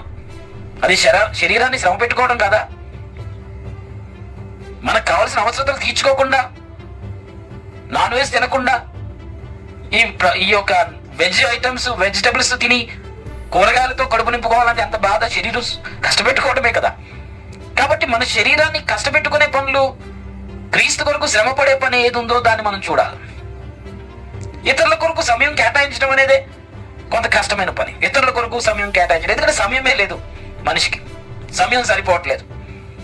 కాబట్టి శరీరాన్ని శ్రమ పెట్టుకునే రీతిగా మనం మన సమయాన్ని ఇతరుల కొరకు కేటాయించడం, మన జ్ఞానం ఇతరుల కొరకు కేటాయించడం, మన ధనం ఇతరుల కొరకు కేటాయించడం, కొంత సమయం దేవుని పని నిమిత్తం మనం మన శరీరానికి శ్రమ పెట్టుకునే రీతిగా మనం అలవాటు చేయాలి. దేవుని సన్నిధిలో దేవుని పని చేయటానికి నామోషిగా ఏది తీసుకోకూడదు. చైర్ చేయడానికి ఐఎమ్ రెడీ అని చెప్పాలి. తుడవటానికి, దేవుని ఆలయం తుడవడానికి ఐఎమ్ రెడీ అని చెప్పాలి. ఒక సేవకుడు దూర ప్రయాణం చేస్తున్నాడంటే నేను డ్రాప్ చేస్తాను పాస్టర్ గారు, నేను వస్తాను మీ వెనకాల అని చెప్పడానికి సిద్ధపడాలి. దేవుని పని విషయంలో శ్రమ పడటానికి ఇంకా వెనక ముందు అనడానికి వీల్లేదు. పాప భోగాలు అనుభవించడానికి ఎప్పుడు ఆల్వేస్ డోర్స్ అన్ని ఓపెనే ఉంటాయి. ఎప్పుడైనా ఒక్క నిమిషం మంది కాదనుకుంటే తప్పిపోతాడు ఏ వ్యక్తినా సరే. యోసేపు కూడా ఒక్క నిమిషం కళ్ళు మూసుకుంటే చాలు, దేవుని యొక్క ఉద్దేశానికి భిన్నంగా ప్రవర్తించవచ్చు. యోసేపు కూడా అన్ని రకాల అవకాశాలు ఉన్నాయి. యోసేపు కూడా ఒక్క నిమిషంలో తప్పుడడుగు వేయకుండా, ఒక్క నిమిషంలో మనల్ని మనం కాపాడుకునటమే ఈ ఆశా నిగ్రహం మనకు నేర్పిస్తుంది. ఎప్పుడైనా సరే మంచి పేరు రావాలంటే ఒక జీవితం సరిపోదు, చెడ్డ పేరు రావాలంటే ఒక సెకండ్ సరిపోదు. వచ్చిన తర్వాత చెడ్డ పేరు పోవడం అనేది అసాధ్యం. కాబట్టి విలువైన జీవితాన్ని చిన్న చిన్న వాటికి బలి చేసుకుని, చిన్న చిన్న వాటికి, పాపపు భోగాలకు మన శరీరాన్ని అమ్ముకొని బానిసగా బ్రతకడం అనేది దేవుడికి ఇష్టం లేదు. నిన్ను బట్టి దేవుడి నామం మహిమ రావాలి, కానీ నీకు కలిగే నిందలు బట్టి, అవమానం బట్టి, నీవు ప్రవర్తించిన ప్రవర్తనను బట్టి అనేకులు ఎదుట నువ్వు సిగ్గుపడే రీతిగా నీ జీవితం ఉంటే దేవుడికి కూడా అది సంతోషం కాదు. కాబట్టి మన జీవితంలో దేవునికి ఇష్టమైన జీవితం జీవించడానికి, క్రీస్తు కొరకు శ్రమ పడటానికి మనం ఇష్టపడాలి. క్రీస్తు పనిలో శ్రమ పడటానికి ఇష్టపడాలి. క్రీస్తు కొరకు సమయం కేటాయించడానికి ఇష్టపడాలి. మనకు కలిగిన వాటిలో క్రీస్తు కొరకు పరిచర్యలు ఉపయోగించడానికి ఇష్టపడాలి. కాబట్టి మన జీవితం అనేది దేవుని వాక్యానుసారంగా జీవించాలి, ఆత్మానుసారంగా జీవించాలంటే ఆశా నిగ్రహం అనేది మనకు కావాలి. మోషే జీవితంలో పాప భోగంలో అనుభవించే అవకాశాలు 100% ఉన్నప్పటికీ దేవుని ప్రజలతో పాటు శ్రమలలో కూడా నేను పాలిభాగస్తుడవ్వాలి, శ్రమలే నాకు కావాలని సుఖభోగాలన్నీ వదిలిపెట్టిన వాడు మోషే. ఈరోజు మన జీవితంలో కూడా అదే పని చేయాలి. ఈ లోక సంబంధమైన పాపపు భోగాలు, లోక సంబంధమైన ధనాపేక్ష, ఈ లోక సంబంధమైన ఆస్తి అంతస్తు, లేక ఈ లోకంలో కోరుకునే ఆశలన్నింటినీ వదిలిపెట్టి దేవుని కొరకు శ్రమపడే జీవితాన్ని జీవించడానికి మన మనసు ఎప్పుడు సిద్ధంగా ఉండాలి. ఒక్కొక్కసారి దేవుని పని చేయడానికి మన వస్త్రమే, అబ్బా నా డ్రెస్ పాడైపోతుంది పాస్టర్ గారు, నేను కార్పెట్ వేయలేను, నా డ్రెస్ పాడైపోతుంది బ్రదర్, నేను కుర్చీ తీసి అక్కడ వేయలేను అంటే దేవుని పనికి నీకు వస్త్రం అడ్డొస్తుంది. కొన్నిసార్లు ఇంత చదువుకున్న నాకు, ఎంత గొప్పగా ఉన్న నాకు ఈ చిన్న పని చెప్పారేంటి, నన్ను తొడవమన్నారేంటి, చర్చ క్లీన్ చేయమన్నారేంటి, నామోషి. ఈ యొక్క చదువు దేవుని పని కాటే, మనం వేసుకున్న వస్త్రం దేవుని పని కాటే, మనకున్న ఉద్యోగం దేవుని పని కట్టే, మనకున్న బిజీ స్కెడ్యూల్ దేవుని పని కట్టే. అసలు ఎక్కడుంది ఖాళీ మనిషికి? దేవుడి పని చేయడానికి ఇప్పుడు నేను రెడీగా ఉన్నానని ఏ సేవకుడికైనా ఒక వ్యక్తి తెలియజేస్తున్నాడా? పలానా సమయంలో బ్రదర్ పాస్టర్ గారు నేను సిద్ధంగా ఉన్నాను, ఆ పలానా సమయంలో నేను ఎప్పుడు పిలిచినా వస్తాను, పలానా సమయంలో దేవుని పని కొరకు నేను సిద్ధమని చెప్పగలిగిన వాళ్ళు ఎవరైనా ఉన్నారా సంఘాల్లో విశ్వాసం? 24 గంటలు ఉన్నాయంటే 24 గంటలకు మించి కూడా టైం టేబుల్ ఫిక్స్ చేసుకొని మన శరీరం దేనికో బానిసగా చేసుకుంటాం తప్పితే దేవుని పని చేయడానికి మనం ఒక్క నిమిషం కూడా కేటాయించట్లేదు మన టైం టేబుల్లో. మరి లోక సంబంధంగా మన జీవితం విచ్చలవిడిగా అయిపోకుండా ఎలా ఉంటుంది? దేవుని కొరకు ఒక్కసారి కూడా మనం వాక్యానుసారంగా ఆలోచన లేదు, వాక్యానుసారంగా జీవితం లేదు, వాక్యానుసారంగా దేవుని పని చేయలేదు, ఏమీ లేదు. ఈ లోకానుసారంగా బాధ్యతలు, ఈ లోకానుసారంగా ఆశలు, ఈ లోకానుసారంగా కుటుంబ బాధ్యతలు, ఉద్యోగాలు, ఈ లోకానుసారంగా ప్రతిదీ ఉంటే ఎలా నిలబడతాం? కాబట్టి దేవునిలో మనం ఎందుకు ఉండలేకపోతున్నామంటే అది మనం మన చేతులారా చేసుకుంటున్నాం. మనం మన చేతులారా మన జీవితాన్ని నాశనం చేసుకుంటున్నాం. ఏది శ్రేష్టమైందో, ఏది విలువైందో వదిలిపెట్టి. ఆరోగ్యం పాడైపోయిన తర్వాత, ఇంకా ఉద్యోగం ఊడిపోయిన తర్వాత, కష్టాలు వచ్చిన తర్వాత అప్పుడు కావాలి దేవుడు, అప్పుడు కావాలి పాస్టర్, అప్పుడు కావాలి సేవకులు, అప్పుడు కావాలి ప్రార్థనలు. కాళ్ళు చేతులు మంచిగా ఉంటే, కళ్ళు మంచిగా ఉంటే, ఆరోగ్యం ఉంటే దేవుడు అక్కర్లేదు. మనం ఒకసారి ఆలోచించుకోవాలి మన జీవితంలో, మన జీవిత కాలం అంతా కూడా ఎలా మనం బ్రతుకుతున్నామో. అన్నీ అయిపోయి ఇంకా లోపల బెడ్ పేషెంట్ లాగా ఇంకా డాక్టర్ చెప్తాడు బెడ్ రిటర్న్ అయిపోయావు, నువ్వు తిరగొద్దు, నడవద్దు, నువ్వు పడుకునే ఉండాలని చెప్పిన తర్వాత అప్పుడు దేవుడు కావాలా? అప్పుడు దేవుడికి ఎందుకు నువ్వు? అప్పుడు దేవుడికి ఎందుకు? నీ వెన్నెముక పడిపోయావు, కీళ్ళ నొప్పులు వచ్చి ఇంకా నడవలేవు, మాట్లాడలేవు, కూర్చొనే ఉండాలి, పడుకునే ఉండాలి అని అన్నారు అనుకో డాక్టర్. ఆ టైంలో దేవుడు కావాలా నీకు? అప్పుడు నువ్వెందుకు దేవుడికి? కొంత మినిమం నాలెడ్జ్ ఉండాలి మనకి. నువ్వు యెహోవా కాడి యవన ప్రాయంలో మోయమని బైబిల్ చెప్తుంది. యవన ప్రాయం అని ఎందుకు రాయబడింది? నీకు ఆరోగ్యం ఉన్నప్పుడు, కంటి చూపు ఉన్నప్పుడు, వినగలిగినప్పుడు, పని చేయగలిగినప్పుడు, పరిగెట్టగలిగినప్పుడు, మంచి వయసులోనూ ఉన్నప్పుడు, ఉడుకు రక్తం ఉన్నప్పుడు దేవుని కాడి మోసి దేవుని పని చేయడానికి దేవుడు నిన్ను పిలుస్తున్నాడు. గవర్నమెంట్ ఇంకా నువ్వు రిటైర్డ్ అయిపో బాబు, ఇంట్లో కూర్చో, పిల్లలతో మిగిలిన జీవితం గడుపు అని ఇంట్లోకి పంపించిన తర్వాత అప్పుడు దేవుని సేవ చేస్తానంటావు నువ్వు. ఇక గవర్నమెంట్కి అక్కర్లేదు నువ్వు అని చెప్పి టిష్యూ పేపర్ లాగా యూజ్ చేసి పక్కన ఆడేసిన తర్వాత నాకు దేవుడు కావాలంటున్నావేంటి? జీవితమే త్యాగం చేశాడు మోషే. జీవితమే త్యాగం చేసి అనుభవించడానికి ధనం ఉంది, అనుభవించడానికి పాపభోగాలన్నీ రెడీగా ఉన్నాయి, ఫెసిలిటీస్. తన జీవిత కాలాన్ని దేవుడు కొరకు ఖర్చు పెట్టాడు మోషే. అది కావాలి మన జీవితంలో. అనుభవించాల్సినవి అనుభవించేసిన తర్వాత దేవుడి దగ్గరకు వస్తే దేవుడు వాడుకుంటాడు అనుకోవద్దు. యవన ప్రాయంలో ఉన్న వారిని దేవుడు వాడుకున్నాడు. వాళ్ళని వదిలిపెట్టిన వాళ్ళని, ఈ లోకంలో ఉన్న సంబంధాలు తెచ్చుకున్న వాళ్ళని దేవుడు ఉపయోగించుకున్నాడు. అన్ని అనుభవించేసి అన్ని ఆరిపోయే దీపానికి ముందు వెలుగెక్కువ అన్నట్టు జీవితకాలంలో చేయాల్సినవన్నీ అయిపోయిన తర్వాత ఇంకా చేసేది ఏమీ లేదు, ఇంకా మనం చేయగలిగింది ఏమీ లేదు అన్నప్పుడు 4 మాటలు చెప్పడానికి బైబిల్ గ్రంథం పట్టుకొని సూత్రులు చెప్పి నాకేదో దేవుడు జ్ఞానం ఇచ్చాడు అన్నట్టు. మరి యవన ప్రాయంలో దేవునికి సమర్పించుకున్న వాళ్ళకి ఏమీ లేదా ప్రత్యక్షతలో? ఉద్యోగాలు రిటైర్డ్ అయిపోయి ఇంకా ఎందుకు పనికిరావు బ్రదర్, ఇంట్లో కూర్చో, పిల్లలతో సంతోషంగా ఉండు, నువ్వు బ్రతికినంత కాలం ఉన్నప్పుడు దేవుడు గుర్తొస్తాడు, అప్పుడు బైబిల్ చదువుతాం, అప్పుడు ఏదో జ్ఞానం వస్తుంది, ఇంకా పుస్తకాలు రాస్తాం, బోధిస్తాం, సంఘాలు స్థాపిస్తాం. ఇదా పిలుపు? ఎవరిని వేలెత్తి నేను చూపించడం లేదు, కానీ ఈ లోక సంబంధమైన ఆశలని నెరవేర్చుకున్న తర్వాత ఇంకా అక్కర్లేదు బాబు ఇంట్లో ఉండు అన్న తర్వాత దేవుడు గుర్తొచ్చి దేవుని పని చేయడానికి చాలా మంది సిద్ధపడిన వాళ్ళు ఉన్నారేమో. దేవుని పని చేయడానికి ఏ వయసులో అన్నా చేయొచ్చు, ఓకే, వెరీ గుడ్. దేవుని పని చేయడానికి ఎప్పుడైనా చేయొచ్చు, కానీ లోకంలో జీవితాన్ని ఖర్చు పెట్టిన తర్వాత కాంతి ఇక అయిపోతుంది, క్యాండిల్ ఆరిపోతుంది అన్న సమయంలో దేవుని దగ్గరకు వచ్చి ఏం పని చేస్తాం? యవన ప్రాయంలో దేవుని కాడి మోయమని బైబిల్ చెప్తుంది. ఎలాంటి అన్ని వదిలిపెట్టమని చెప్పట్లేదు. ఎక్కడ ఉన్నావో, ఏ స్థితిలో పిలువబడ్డావో ఆ స్థితిలో దేవుని కొరకు పని చేయి. ఆత్మల సంపాదన అనేది దేవుడు మనకిచ్చిన బాధ్యత. సువార్త ప్రకటన అనేది దేవుడు మనకిచ్చిన బాధ్యత. కాబట్టి ఈ లోక సంబంధమైన వ్యవహారాలను తలాములకలైపోయి ఇదేదో లోకం శాశ్వతం అన్నట్టు ఇక్కడ సంపాదించావు, అక్కడ సంపాదించావు, అక్కడ సంపాదించావు ఆస్తిని, అన్ని స్టేట్స్ లో ఆస్తులు సంపాదించుకోవడం ఈ లోకం ఏదో శాశ్వతం అన్నట్టుగా ఉన్నదాన్ని బట్టి సంతోషపడవచ్చు కదా. లేదు, ఇంకా ఏదో ఏం చేస్తాం? ఒక్క సెకండ్ చాలు మన ప్రాణం పోవడానికి, ఒక్క సెకండ్ చాలు ఈ లోకంలో మనం కనుమోయటానికి. మన జీవితానికి ఫుల్ స్టాప్ ఒక్క రోజు చాలు. తర్వాత అదంతా ఎవరు అనుభవిస్తారు? ఏదన్నా ఈ లోకంలో సంపాదించగలిగింది, మన దేవుని రాజ్యంలో శాశ్వతంగా ఉండేది ఏంటి అని ఆలోచించుకోవాలి. కాబట్టి మన జీవితంలో ఈ లోక సంబంధంగా ఆశ, రకరకాల ఆశ అనే త్రాడు తెగిపోదంట. నేను చిన్నప్పుడు నేర్చుకున్నాను. ఆశ అనే త్రాడు ఎప్పటికీ తెగదంట, ఎంత లాగినా వస్తుందంట. నువ్వు అనుకుంటున్నావేమో దేవా నాకు 100 కోట్లు ఇచ్చే ఇంకా జీవితంలో ఎప్పటికీ ఏది అడగను అనుకుంటున్నావు. 100 కోట్లు ఇచ్చిన తర్వాత ప్రభు ఇంకో 1 కోటి ఇస్తే బాగుంటుంది కదా అంటావు. 1000 కోట్లు ఇచ్చాడు అనుకో, ఇంకొక 1000 కోట్లు ప్రభు అంటావు నువ్వు దేవుణ్ణి. ఆశ అనే త్రాడు ఎప్పటికీ తెగిపోదు. ఉన్నదానితో సంతోషపడటం, సంతృప్తి పడటం మనం నేర్చుకోవాలి. 10 పిచ్చుకలు పట్టుకోవాలనుకుంటే ఒక పిచ్చుక దొరికింది, అమ్మో మిగిలిన 9 పిచ్చుకలు కూడా పట్టుకోవాలి కదా అని చెప్పి ఉన్న పిచ్చుకను వదిలిపెట్టకూడదు. దేవుడు కొంచెంలో నువ్వు నమ్మకంగా ఉంటే ఆటోమేటిక్గా అధికంగా హెచ్చింపులో ఎక్కువలో కూడా నువ్వు నమ్మకంగా ఉండేటట్టు దేవుడు చేస్తాడు. కొంచెంలో నమ్మకంగా ఉంటూ చిన్న అద్భుతం చేయగానే దేవుడిని వదిలిపెట్టి వెళ్ళిపోతే ఎలాగా? అప్పుడు దాకా దేవుడు కావాలి, అప్పుడు దాకా ప్రభు అంటా ఉన్నావు. చిన్న అద్భుతం జరిగింది, ఇంకా అద్భుతం జరిగిన తర్వాత ఇంకా సంఘం లేదు, సేవకుడు లేడు, ప్రార్థనలు ఏమీ లేవు, మళ్ళీ లోకంలోకి వెళ్ళిపోతాం. ముఖ్యంగా పెళ్లిళ్ళు జరగాలంటే దేవుడు కావాలి, దేవుని చిత్తం జరగాలి. పుట్టినప్పటి నుండి ఏం చదవాలి, ఏం అవ్వాలి, మా పిల్లలు ఏంటి, దేవుని సేవకు సమర్పించడం ఏమీ లేదు. పిల్లలకి పెళ్లిళ్ళు చేయాలంటే మాత్రం దేవుడి చిత్తమే జరగాలంట. దేవుడు ఏమన్నా పెళ్లిళ్ళు పేరయ్యా? పెళ్లిళ్ళకి మాత్రమే దేవుని చిత్తం జరగాలనుకున్నాడా దేవుడు? దేవుని చిత్తానుసారమైన జీవితం అంటే పెళ్లి మార్కేనా? కాబట్టి మన జీవితాన్ని ఒకసారి ఆలోచించుకోవాలి. మన బిడ్డలు ఎలా ఉన్నారు, మన బిడ్డల యొక్క జీవితంలో దేవుని ఉద్దేశం నెరవేర్చబడాలంటే ఎలా ఉండాలి? వాళ్ళు సండే స్కూల్కి వెళ్తున్నారా? వాక్యానుసారంగా జీవితం ఉందా లేదా? అమెరికాలో ఇప్పుడు పిల్లల దగ్గరికి వెళ్ళి జీసస్ అన్నవాళ్ళకి హూ ఈజ్ జీసస్ అంటారు. అలా అయిపోయింది టెక్నాలజీ. కొన్ని రోజుల తర్వాత గూగుల్ని అడుగుతారు హూ ఈజ్ జీసస్ అంటే ఐ డోంట్ నో అంటది గూగుల్. అబ్బో గూగుల్ ఆన్సర్ కరెక్ట్ అంటారు వీళ్ళు. బాలులుగా ఉన్నప్పుడే, చిన్నపిల్లలుగా ఉన్నప్పుడే వాక్యము వాళ్ళ హృదయంలో విత్తనం నాటడం అనేది మన బాధ్యత. నువ్వు వాక్యానికి అశ్రద్ధ చూపిస్తావు, పిల్లల విషయంలో అశ్రద్ధ చూపిస్తావు. బట్ లోకంలో కలిసిపోక పిల్లలు ఏమవుతారు? తల్లిదండ్రులు వచ్చి మా పాస్టర్ గారు మా పిల్లలు లోకంలో ఉన్నారు, జీవిస్తున్నారు, రకరకాల అలవాట్లకు బానిసలు అయిపోయారని ఎందుకు బాధపడుతున్నావు? మొక్కగా ఉన్నప్పుడు ఉంచకపోతే రానుగా మారిన తర్వాత వంగుతాడా పిల్లలు? తల్లిదండ్రులకు ఆ వాక్య సంబంధమైన భయం లేకుండా, వాక్య సంబంధమైన భక్తి లేకుండా, పిల్లల్ని అలా పెంచాలనే జ్ఞానం లేకుండా, వెచ్చలవిడిగా ఇది చదువు అది చదువు ఇది చదువు అది చదువు, ఒక్క నిమిషం ఖాళీ లేకుండా ఏదో లోకంలో సాధించాడు రా బాబు అన్నట్టు తయారు చేసి ఆఖరికి దేవుడికి పనికి రాకుండా, తల్లిదండ్రులకు కూడా పనికి రాకుండా పిల్లలు తయారవుతూ ఉన్నారు. మంచి మంచి ఉన్నత స్థానంలో ఉన్న పిల్లలు తల్లిదండ్రులు చూసుకోకుండా వృద్ధాశ్రమాలకు పంపుతున్నారు.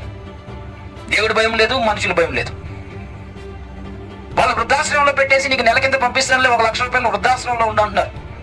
తల్లిదండ్రులని విలువ, తల్లిదండ్రులు పోషించాలి, దీర్ఘాయుష్మంతులు అవ్వాలంటే అన్న వాక్యం వాళ్ళకి తెలియదు కదా మరి. కాబట్టి లోక సంబంధమైన ఆశలు, ఇలా మన పిల్లలు ఎలా అవ్వాలి అలా అవ్వాలని చాలా ఆశలు ఉంటాయి, మంచిదే.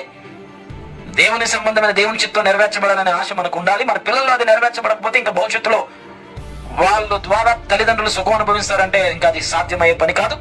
ఆ పిల్లల జీవితం ద్వారా దేవుడికి మహిమ కలుగుతుందంటే అది కూడా సాధ్యమయ్యే అంశం కాదు. కాబట్టి మన జీవితంలో ఎలా మనం జీవించాలో, మోసే జీవితం మనకి చాలా మంచిగా ఎలా ఉన్న వాటిని వదిలిపెట్టి దేవుని కొరకు బ్రతకాలో మోసే జీవితం మనకు నేర్పిస్తుంది. నేను ముగిస్తూ ఉన్నాను పిల్లరా, మన జీవితంలో ఎలా ఉండకూడదో అనేది మనకు అర్థం కావాలంటే బైబిల్ గ్రంథంలో కొన్ని వచనాలు చెప్తున్నాను, నోట్ చేసుకున్న తర్వాత చదువుకోండి. రోమిలకు రాసిన పత్రిక 29 నుండి 31 వచనాల్లో ఎలా ఉండకూడదో బైబిల్ గ్రంథంలో రాయబడింది. గలతీయులకు రాసిన పత్రిక 19 నుండి 5వ అధ్యాయం 19 నుండి 21 వచనం మధ్యలో ఎలా ఉండకూడదో బైబిల్లో రాయబడింది. అంటే శరీర సంబంధమైన ఆశలను బట్టి జీవించకూడదని. అలాగే రోమిలకు రాసిన పత్రిక 13వ అధ్యాయం 13వ వచనం ప్రకారంగా అల్లరితో ఆటపాట్లు, అల్లరితో కొన్ని ఆటపాట్లు, మత్తు పానీయాలు, కలహాలు, ద్వేషాలు, ఇలాంటి మత్సరాలు ఏమి ఉండకూడదని బైబిల్ చెప్తుంది. మొదటి కొరింథీయులకు రాసిన పత్రిక 6వ అధ్యాయం 9 నుండి 10 వచనాల్లో చూస్తే దుష్ట సంబంధమైన లక్షణాలన్నీ కూడా చాలా చక్కగా అక్కడ వివరించడం జరిగింది. ఇలా దుష్ట సంబంధమైన లక్షణాల గురించి బైబిల్లో చాలా సందర్భాల్లో రాయబడింది. అవన్నీ నేను చెప్పడానికి ఇష్టం లేదు, కానీ వాటి లాగా మనం బ్రతకూడదు, ఆత్మ సంబంధంగా బ్రతకాలని బైబిల్ మనకు తెలియజేస్తుంది. కాబట్టి మన జీవితంలో దేవుడిచ్చిన విలువైన జీవితాన్ని విచ్చలవిడిగా మనం తీసుకుని వెళ్ళిపోయి ఇక చిట్ట చివరి దినాల్లో ప్రభువా అంటే ఉపయోగం లేదు. ఒకవేళ ఈ మాటలు వింటున్నా నువ్వు యవన ప్రాయంలో ఉంటే, యవనస్తులు దేవుడికి కావాలి, దేవుని పని కొరకు కావాలి. అంటే నీ జీవితం త్యాగం చేసి ఉద్యోగాలు మానేసాను కాదు, నీ సర్కిల్లో, నీ ఫీల్డ్లో, నువ్వున్న ఆ పొజిషన్లో అనేక మందిని దేవుని కొరకు సంపాదించే సత్తా దేవునికి ఇచ్చాడు. కాబట్టి దేవుని కొరకు పనిచేసే రీతిగా మనం ఉంటే, మన పిల్లలు ఉంటే తప్పనిసరిగా ప్రపంచాన్ని ప్రభావితం చేసేలాగా మనం మార్చబడతాం.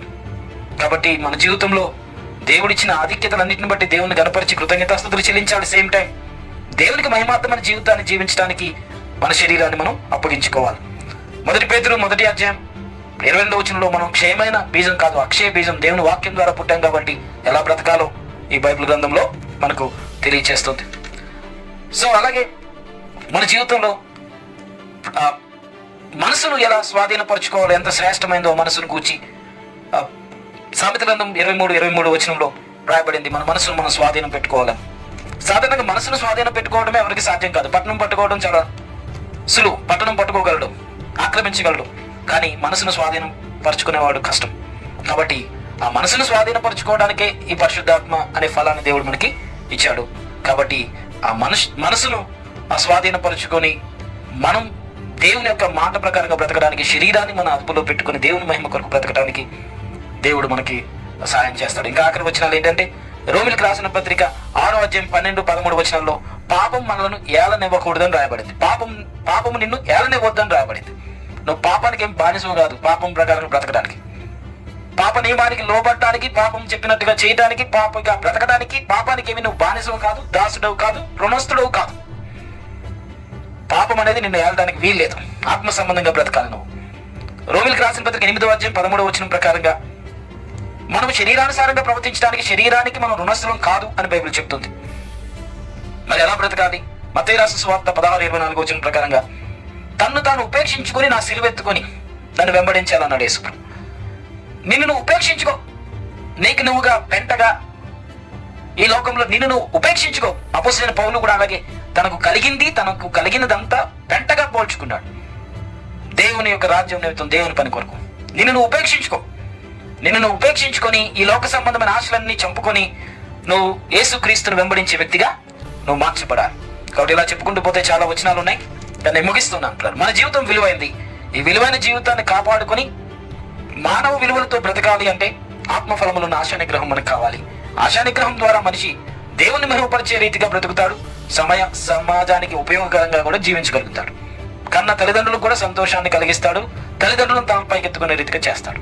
కాబట్టి మన జీవితంలో ఆశా నిగ్రహం అనేది మనం కలిగి ఉండటం బట్టి ప్రతి శోధనను చాలా సులువుగా మనం జయిస్తాం. అందుకే యోహాను రాసిన సువార్త 12వ అధ్యాయం 32వ వచనం ఏమని రాయబడింది? నేను భూమి మీద నుండి పైకెత్తబడిన ఇలా అందరినీ నా వద్దకు ఆకర్షిస్తానన్నాడు. సో అందరినీ ఆకర్షించాడు, నన్ను ఆకర్షించాడు, నిన్ను ఆకర్షించాడు. దేనికి ఇంకా ఆకర్షించబడడానికి అవకాశం లేదు. శిలువలో పైకెత్తబడిన యేసు ప్రభు నిన్ను నన్ను ఆకర్షించాడు. కాబట్టి ఆయన ప్రేమ చేత మనం ఆకర్షించబడాలి. ఆయన ప్రేమ చేత మనం ఆకర్షించబడితే ఈ లోకంలో ఏది నిజమైన ప్రేమ లేదు అనేది అర్థమవుతుంది. ఆయన ఆశీర్వాదం చూసి శిలువలో మనకి ఇచ్చిన ఆశీర్వాదం చేత మనం ఆకర్షించబడితే ఈ లోకంలో ఉన్న ఈ తాత్కాలికమైన ఆశీర్వాదం అది నిజమైనది కాదు అని మనకు అర్థమవుతుంది.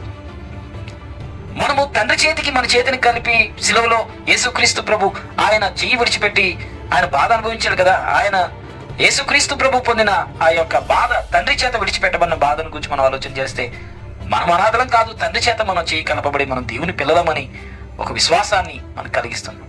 కాబట్టి పైకెత్తబడిన యేసుక్రీస్తు ప్రభు నిరీక్షణ కలిగించాడు, ఆశీర్వాదం కలిగించాడు, భవిష్యత్తు గురించిన గొప్ప ఆశీర్వాదకరమైన స్థితిని దేవుడు మనకి ఇచ్చాడు.